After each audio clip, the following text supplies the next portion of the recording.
Dennis Clark. I'm the Director of Golf Instruction out at the Nemacolin Woodlands Resort in Farmington, Pennsylvania. I'm a PGA Master Professional.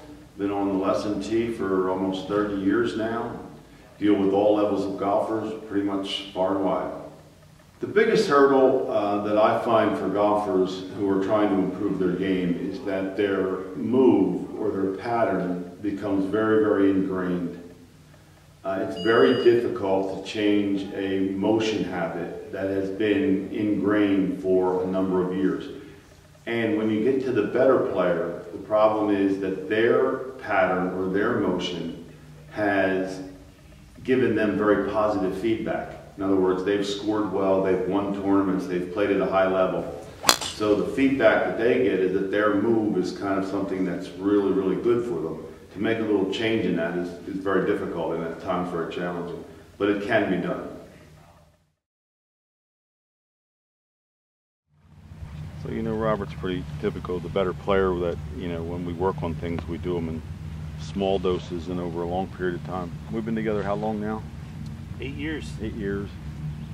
And gone through some changes, and try to, when he has a period of time between events, we will, if we think something needs to be addressed, it's, large scale, we'll do it. But if he's got something coming up in the very near future, we just try to keep it where it is, work on the short game, not give him too many swing thoughts.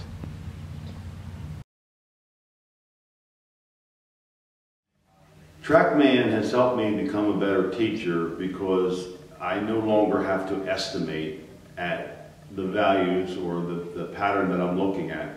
Everybody's swing has a little bit of a different theme to it. TrackMan tells me exactly the angle of attack. What I like mostly about TrackMan is that it measures 21 different variables, but 11 of them are ball flight, 10 of them are actual club delivery. So I no longer have to estimate at what the club delivery is doing. I can tell angle of attack, face, path, plane, all right down to 1/4 of 1%. So the better the player, the more effective it is, but it helps everybody, and I use it on every lesson that I have. The biggest mistake that I find in the majority of golfers is I always think that because golf is such a powerful feedback sport, as soon as we hit the golf ball, it flies in a certain direction and we react to that direction. Yeah, so what we're working on is when you get that, when you go for that high draw, just get it back here a little bit more and let it go down here a little bit more. In your fade, you're getting it back just a little straighter and kind of making sure that you move this way on it. Every shot you hit is programming your very next swing, and that's the biggest obstacle to instruction. You have to change your ball flight. You have to change your pattern of shots if you're going to change your motion or your golf swing. If you're actually slicing the golf ball, you have to hook the golf ball for a little while to get a different reaction to the ball flight.